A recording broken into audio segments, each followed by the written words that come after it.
213 Rock with Harrag Melodica on Vinylestimes Classic Rock Radio. Hell yeah! Hell yeah, c'est la web rock station Vinylestimes, le Classic Rock Radio, en direct avec nous ce soir. Ken Murray qui officie ce soir en tant que batteur du groupe Flotsam and Jetsam. Hi Ken, nice to meet you. Hello, how are you today? I'm doing great, and you? Doing great. Well, yes, it's a great pleasure to hear you tonight for the second time on air on 213 Rock, man, on Vinylestimes Classic Rock Radio. Wow, it's a great pleasure. Oh yeah. Yeah, thank you for having me on the show. Yes, of course. En direct ce soir, donc, pour la seconde fois, Ken Murray, le batteur des Fifth Angel, Alice Cooper, accepte House of Lords, une carrière de malade, effectivement, ce soir. Donc, il officie en tant que batteur, effectivement, du nouvel album pour le Flotsam and Jetsam, le nouvel album qui va débarquer le 4 juin prochain, qui s'appellera Blood in the Water. Ouais, c'est quelque chose, en tout cas, d'avoir Ken Murray comme ça en direct. Ken, Blood in the Water will be the 14th album of the band, which will be released in 1 month, June 4, 2021, via FM Records. My first question is, what is the secret of this band's life? Wow, long story. Sorry, the secret of the band live? Yes. Is what you said? Yes, that's what I said. Well, I think live it's a very it's one of the most aggressive bands I've ever played in. I mean, it's if I use an analogy, I say like Flotsam and Jetsam is like if you had 5 race car drivers and they just held the gas pedal down full blast for the whole show. You know, that's basically what Flotsam and Jetsam is. It's 5 guys going crazy for the entire time. That's what makes it different, I think, from other bands. It's quite live. It's great exercise, I will tell you that. Ok, effectivement. La question c'était quel était le secret du groupe d'une telle longévité en fait. Oui, effectivement, le groupe a subi quand même pas mal de line-up, mais bon, l'histoire quand même tout ça, c'est que il y a un mélange de puissance, 5 mecs sur scène complètement déchaînés. C'est ça tient en vie en fait. C'est la puissance, l'énergie qu'il y a entre eux. Bah, ça reste. C'est ça, c'est le secret quoi. And the band is very active. Just before the COVID-19 story, the band was very active, very regular in its shows of its achievements. I mean, album, tour, writing, recording, one more time tour. It's always like that. Yeah, we were definitely very active before COVID, and of course, just like everybody else, once COVID hit, it definitely shut down our live performance. So the last time we played was actually January of 2020 on the 70,000 Tons of Metal cruise. Mm-hmm. Ah ouais. Donc là, effectivement que le groupe est avant cette histoire de Covid-19 notamment et toutes ces histoires de confinement, etc. Le groupe était toujours en tournée. Enfin, il y avait un processus album, tournée, écrit, composition, enregistrement et ça repartait toujours quoi. Et donc avec effectivement le Covid-19 a bloqué complètement la planète et ensuite donc tout ça va revenir et la dernière date était donc sur le bateau, le cruise notamment et ça c'était la dernière en tout cas quoi. And Ken, the new album Blood in the Water, the first 2 singles Burn the Sky and Blood in the Water show the way to the new album. Wow, because the new album will be very powerful and very heavy too. This is the music orientation of the band, I guess. Yeah, we had a lot of interesting things happen just like everybody else, and we had a lot of we all saw a lot of tragedy, in this last year. And it definitely affected the record. The record I think is probably one of the most aggressive Flotsam albums ever. And we were influenced by what was going on in the world. I will say that it's kind of an angry album. It's a very aggressive. A lot of it is very fast. We have some very pieces reminiscent of like Doomsday for the Deceiver in there. There's a song called Cry for the Dead. Mm-hmm. That's a song that really could have been on maybe Doomsday for the Deceiver album. I mean, so it has a lot of different. I think old fans will love it, and I think new fans will love it. Yeah. And I think it's in my opinion, I think my favorite Flotsam albums are the first two albums and the last three albums, and I think this is by far, in my opinion, one of my favorite Flotsam records, maybe my most favorite Flotsam record, possibly. We'll see how it works out. Mm-hmm. Alors oui, effectivement, concernant ce nouvel album, etc., des choses sont arrivées, des choses se sont passées concernant l'enregistrement de ce nouvel Blood in the Water. Ils ont vécu des choses assez tristes. C'est aussi pour ça que l'album est aussi énergique, l'album est aussi puissant, notamment. Et puis en même temps, il y a des choses qui se sont passées dans le monde. Ils ont été grandement influencés. L'album, donc ça a donné cette énergie concernant ce côté ultra rapide, ce côté hungry, comme il le dit, très important. Et en même temps, lui aussi, donc il y a une référence au premier album, notamment le Doomsday for the Deceiver. Ça, c'était le premier album de Flotsam and Jetsam sorti à l'époque. Donc, je crois que c'était vers 86, 87 qu'était sorti cet album. Et en même temps, donc il y a cette référence-là qui est très importante. Il pense que les nouveaux fans vont aimer, les fans vont aimer le nouvel album Blood in the Water. Et ça, c'est vraiment important. Et en même temps, il considère aussi que les albums les plus importants de Flotsam and Jetsam sont les deux premiers, le Doomsday for the Deceiver et ainsi que le No Place for the Disgrace, et les trois derniers notamment. Et ça aussi, on va y revenir parce qu'il y a aussi pas mal de questions là-dessus. Et ça, c'est très important. Et ça, c'est un excellent choix, quoi. And your fans on your social networks like it, the singles, the comments are really good. Wow, about Burn the Sky and about Blood in the Water out recently. Yeah, so far we're very, very happy with the way the fans have received the music, and they definitely seem very excited about the album and very excited about the new songs. So I think that we may have done the right. When we create music like we did on the last album, The End of Chaos, we don't think too much about what fans are going to think about it. We just try to go with music that we like ourselves. And I think that's the right move, and I think it served us well again with this album because we tried to make music that we were excited about, and so it really seems like the fans are really excited about that too. So it seems like the right thing to do. Make music that we love, and then hopefully the fans love it too. Ouais, effectivement, ils sont très très heureux de voir déjà des bons commentaires concernant déjà ces deux clips vidéo disponibles, et en même temps ils font aussi la musique qu'ils aiment. Après, les fans qu'ils aiment, alors là c'est encore mieux parce que ils sont vraiment dans la lignée, quoi. C'est ça, ils font la musique qu'ils aiment, ils sont vraiment excités à cette idée-là, quoi. Donc créer leur propre musique, leur propre son, ensuite les fans aiment, c'est ça qui est important, quoi. Et là c'est très très important, quoi. And almost 40,000 views for Blood in the Water, released a few days ago. Wow, that's cool. And Burn the Sky has been seen more than 255,000 times. That's cool too. Yes, it's it's exciting. I mean, it seems like the response is more aggressive. It seems like the fans are spreading the word, yes, maybe this time, telling other people about our music, and that's certainly a great thing. We really hope to have a big impact so that we're so that we're welcomed with open arms next time we come to Europe. Ok, effectivement, quoi. Donc en fait, oui, les fans se sont donné le mot concernant ces deux clips vidéo. C'est pour ça quand même, quoi. Il y a ça a été notamment bien vu, et ça a été partagé quasiment à peu près 255 000 fois. Ça a été cool en tout cas concernant ses vues. Et puis l'autre, il a dépassé la barre des 30 000 Blood in the Water sorti récemment. Donc il y a un super impact là-dessus. C'est super cool. Et puis ouais, ça marche, quoi. And maybe just before the album release, maybe a third clip video. Yes, we have another video coming out on May 20th, or maybe I think it's May 25th actually. So yes, we do have another video coming out that will be for the song Brace for Impact. And a funny story, Brace for Impact was almost the title of the album, and we ended up calling it Blood in the Water because the artwork worked better with that title. But Brace for Impact was another song that could have been a title track as well. So, yeah, I mean, the great news about this album is there are no bad songs on the album. I think the fans will really love every track that's on the record. Effectivement. Alors, voilà une bonne information. Un troisième clip vidéo va arriver le 25 mai prochain.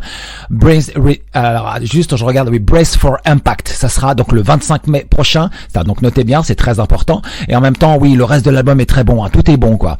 And my choice was for Cry for the Dead. I love this power ballad. Very melodic, or maybe The Wicked Hour, which is a good song too, which are two very different tracks. Yes, two very different tracks, and that's the whole thing. Is there are great songs for I love all the songs on the record myself, but there are definitely songs that are my favorites for sure. I mean, I love Burn the Sky, Cry for the Dead, yes. 7 Seconds to the End of the World. There's a lot of different types of songs on there, and they're all very aggressive. So, well, not all of them. Like you said, Cry for the Dead is a little bit more of a ballad type of song, but I do love each of the songs on the record. Really, for me as a fan, I try to listen to it as a fan, not like somebody that's in the band, and I really enjoy listening to this record a lot myself, which normally that doesn't always happen. Like a lot of times when I finish a record, I heard it so much I don't ever want to hear it again. Way. So this is very unique for me in the fact that we spend a lot of time working on this record and I still enjoy listening to it, which is that's a rare thing for me. Effectivement, qu'il adore cet album. En plus, il a travaillé dessus. Pour lui, c'est aussi une première fois comme ça, quoi. Il a travaillé sur cet album et il l'écoute et il l'adore. Ouais. Si je vous dis, c'est vrai que le disque on a écouté l'album au sein de Vinylestimes. C'est vrai que cet album, il est génial, quoi. J'avais un choix pour Cry for the Dead concernant le prochain single, qui est une ballade, power ballade assez mélodique, ou un autre titre qui est beaucoup plus heavy aussi, qui s'appelle The Wicked Hour, qui est aussi qui sont deux titres très différents, mais qui est aussi très très bon, quoi. D'ailleurs, je vais vous donner le track listing tout de suite. L'album, lui, donc, il sortira le 4 juin. Donc, Blood in the Water, Burn the Sky, Brace for Impact. D'ailleurs, je rappelle que Ken a juste précisé que l'album à la base devait s'appeler Brace for Impact, et finalement, ils ont opté pour Blood in the Water. Ensuite, ça sera A Place to Die, The Walls, Cry for the Dead, The Wicked Hour, Too Many Lives, ainsi Grey Dragon, Reaggression, Undone et The 7 Seconds Till the End of the World. Voilà, ça c'est le nouvel album donc de Flotsam and Jetsam qui paraîtra le 4 juin prochain. Le line-up, Eric A.K. Knutson, le chanteur, grand chanteur, certainement un des meilleurs chanteurs de heavy metal aux États-Unis. Michael Gilbert on guitars, Steve Conley on guitars, Ken Murray on drums en direct avec nous ce soir, et Bodily qui est à la basse, qui est aussi un nouveau bassiste qui est arrivé au sein du groupe l'an passé. En tout cas, voilà, super line-up, tout ça c'est très solide, c'est vraiment un très gros disque, quoi. And Ken, Blood in the Water was once again mixed and mastered by Mr. Jacob Hansen. Yes, we really love what Jacob brought to the band on the End of Chaos, and again we're very happy with the way this record turned out too. He has a newer kind of sound, like a current with and we're an older band, and we think that it's very nice. It's hard to mix a Flotsam album because there's so much stuff going on. You've got 5 players doing stuff all the time, and so it's not an easy record to mix, and he does a very good job of making sure that you can still hear everything. So we love what Jacob does. We're very happy, and we were happy to have him work on this album as well as the last one. Ouais, effectivement, quoi. Donc c'était difficile de mixer, c'était pas facile, donc le mix notamment, mais ça s'est super bien passé avec Jacob Hansen. Il a fait un super boulot, et vraiment là-dessus, c'est les membres du groupe étaient totalement impliqués dans le mix et en relation directe avec Jacob Hansen, qui a vraiment assuré, quoi. Et puis en même temps, ils ont hâte, et donc ils ont un nouveau son, c'est très moderne, et ça c'est très important, quoi. C'est ça, quoi. And Blood in the Water contains 12 brutal and powerful tracks that will rip your fans' head off. Indeed. And Michael Gilbert and Steve Conley have a wall guitar and massive sound, and the killer voice of Eric A.K. I think Eric is one of the best metal singers in the US, actually. Oh yeah. Long career. I think that too. I think AK, without a doubt, is one of the best metal singers, period. I think he's a fantastic metal singer. He has a very powerful voice, and as he's getting older, he's getting better. So that's very unique in. Ouais. Ouais, effectivement, il a raison, hein, et en même temps, Eric Ake, notamment, c'est un des meilleurs chanteurs de heavy metal, du moins toute la durée de sa carrière, et encore aujourd'hui, plus encore il prend de l'âge, plus il est encore bon. Effectivement, Eric Ake, c'est aussi une légende, hein, notamment, avec cet album No Place for the Disgrace, ça je m'en rappelle, quoi. And I remember when I was young, with my good friends in the park, somewhere in a Paris neighbor, we got a big sound machine, and we played, some thrash metal music as No Place for the Disgrace. Wow, we were so young, but we play very loud that kind of this album. I remember because we got some big sound machine and we played. Oh my God! Remember some song from No Place for the Disgrace as Any Terror or I Live You Die. Oh my God! Oh yeah. Yeah, I Live You Die is a great one. We play that one at almost every show still. Ok. Alors effectivement, ouais. Donc je disais tout à l'heure que Eric Ake c'était aussi un des meilleurs chanteurs de heavy metal. Ouais, ça on l'oublie. Il a été oublié, très oublié souvent dans les citations, mais sa carrière elle est là, ça parle pour lui. Hein, notamment 14 albums, c'est quand même quelque chose. Et il est toujours là. Et concernant ce nouvel album, il déchire tout en termes de voix. Et en même temps, je me souviens aussi que concernant l'album No Place for the Disgrace, il y avait un gros poste avec des amis, quoi. Une sound machine, un truc, et on jouait, à l'époque on avait des cassettes, nos tapes, et puis on mettait ça, et on écoutait l'album No Place for the Disgrace à fond, quoi, et c'était une tuerie. C'est à l'époque où on écoutait Megadeth, c'était l'album So Far So Good So What, on écoutait on écoutait Metallica, on écoutait Flotsam and Jetsam, on écoutait Exodus, on écoutait Overkill, c'était fantastique, quoi. Ça c'était la belle époque du thrash, les Death Angel, etc., quoi. And very good news, next year we will be on tour in Europe with Accept, and Phil Campbell and the Bastard Sons, Flotsam and Jetsam. Wow. And 3 dates in France. Oh yeah. Looking forward to it very much. Yes. Yes. In 2020 and on the end of the January 2022. Bataclan in Paris, Bikini in Toulouse, and Transborder in Lyon.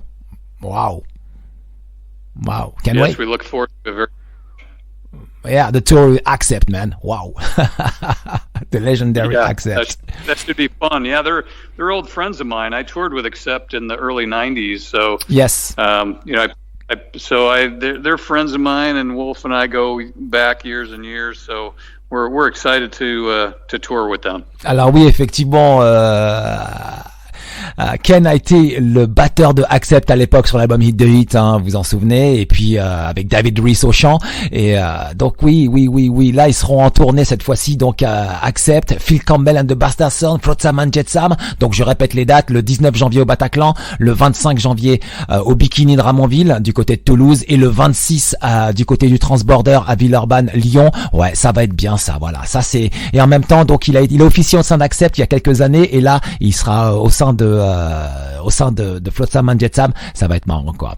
And what about the release 2019, The End of Chaos? The album contains killer tracks such Prepare for Chaos, Slowly Insane, Architect of Hate, Demolition Man.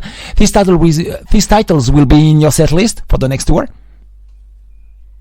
Well, we don't know exactly what's going to be in the set list. We don't really know how long we're going to be able to play. We will certainly play as many. We'll probably play, if it's a shorter set, like 30, 40 minutes, we might play 1 or 2 songs, probably 2 songs off the new album, and then all the classics that the fans want. So we'll have to make that determination when it gets a little closer. It's still about 8 months away, so we will be making that determination. But usually, if it's an opening set, like it will be with Accept, it'll probably be, we'll probably play 2 songs off the new album. So it'll probably be, either Blood in the Water and Burn the Sky, or maybe Brace for Impact and Burn the Sky. We'll have to see how all that goes. Ok, effectivement, pour l'instant, ils n'ont pas encore établi la setlist, mais lui, il pense qu'il y aura à peu près deux titres. Allez, on va mettre 3 concernant le nouvel album. Le reste, ensuite, la setlist, le set durera à peu près 45 minutes, donc il risque d'y avoir à peu près un titre par album, voire 2 titres concernant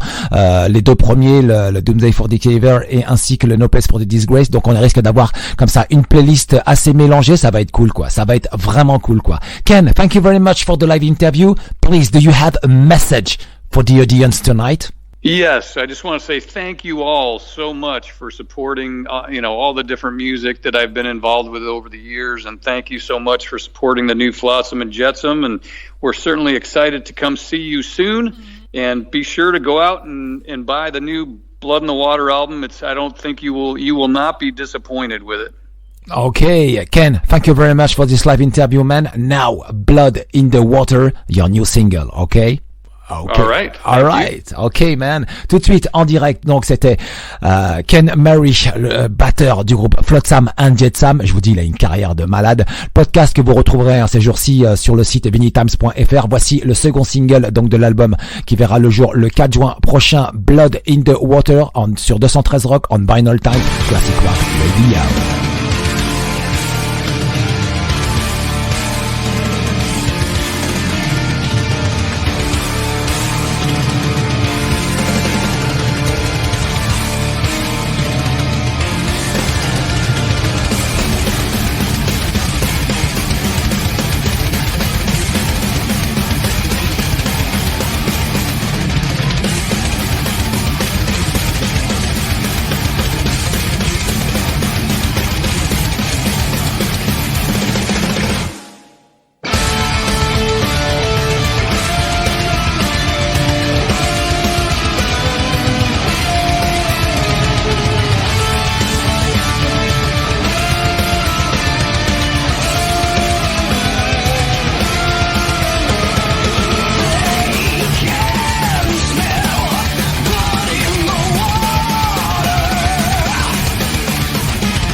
Hell yeah, Slow Rock Station, Vinylestimes, le classic rock radio, Flotsam and Jetsam, le Blood in the Water. Je rappelle que cet album, lui, il sortira le 4 juin prochain via le label iFirm Records. Merci encore en tout cas à Ken Murray, fantastique, génial, un grand monsieur, je vous dis, vraiment un grand monsieur quoi. Ah, j'ai l'album comme ça de House of Lords là qui me résonne dans la tête. Le premier, c'était génial, c'était fantastique ça c'est un grand monsieur quoi.